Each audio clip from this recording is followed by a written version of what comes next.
Hey you guys, welcome back to Music Man's Garage. Check it out.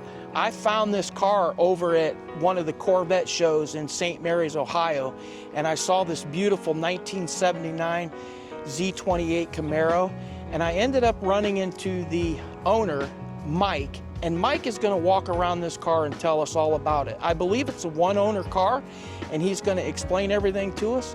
So let's go ahead and meet Mike.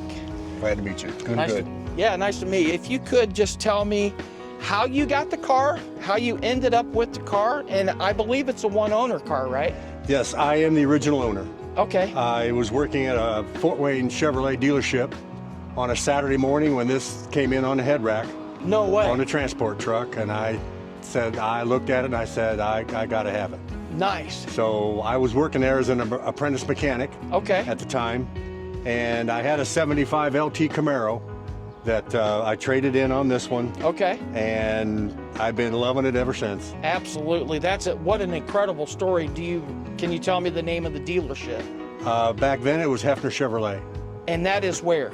That is State Street, right across the street from Northside High School.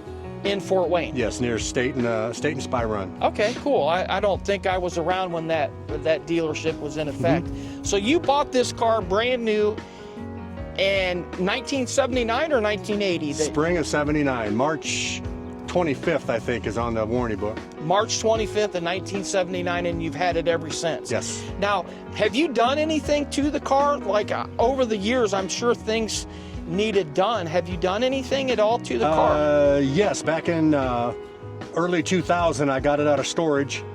It was in storage since 1985. Okay. It had 85 plates on it. Right. So I brought it back home, and I knew from past dealings with the dealership that I worked at, it had to be repainted. Yeah. And I'm not a painter. I'm a mechanic. Right. The painters are artists in my book. They do a fantastic job.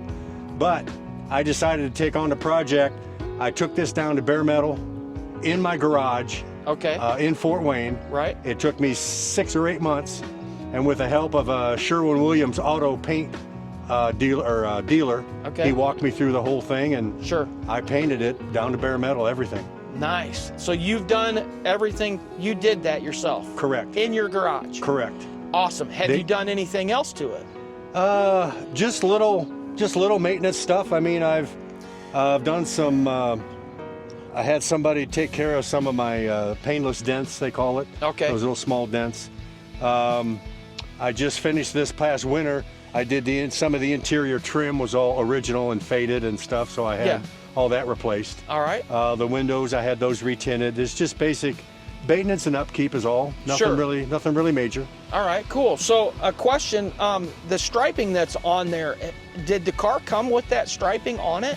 Technically no, but when I repainted it, I was able to get a hold of the company. I believe it's in Ohio. Okay. They had the original dies and the rights from GM to do these stripes. Yeah. And these stripes, in my opinion, are identical to the original factory stripes. Sure.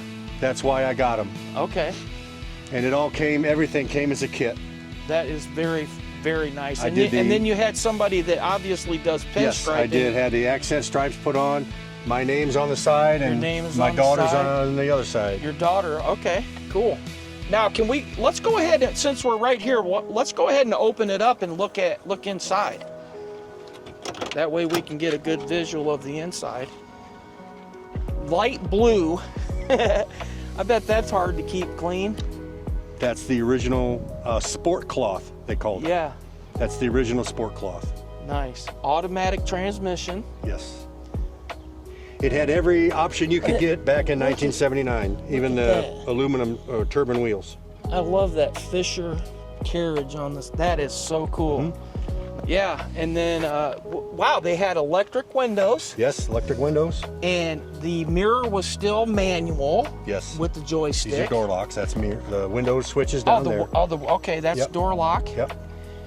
And the window is in there. Mm-hmm. Sweet. Very cool. All right, well, let's go ahead and pop the hood then, and we'll take a look underneath the hood. This is one of the things that is really, it's tough to do on these second gen. I probably wouldn't even have known how to do that. There's people, honestly. There's people I've seen at car shows. They didn't know how to open the hood. Sure. I was thinking, okay, well, That's, that is everything in there is stock original. Yeah, look how clean. You take care of it, don't you? Yes, I do. Meticulously. Some people will notice that this donut, or this and this donut was not on a 79. Okay. I decided it's on an 80 and an 81 Right. Camaro that has the cowl induction. Yeah. I just decided, I cut the holes in the hood. This plate is off of a 1980. Okay. So is this donut. Right. This air cleaner lid is off of a 6-cylinder Chevy. Nice. And I just did it to, it's not cowl induction, I just did it to let it breathe a little bit easier. So the motor is 100% stock. Correct. Nice. 75, I think I got 75,000 miles on it. That was my next question. All right, let's go around. Go ahead and leave the hood up, and then let's do a start up, and we'll just want to hear this thing purr. Beautiful car. Love it. If I need to hit the gas or not. Didn't have to. Nice. Sounds so good, man. Very effortlessly started right up, no problem.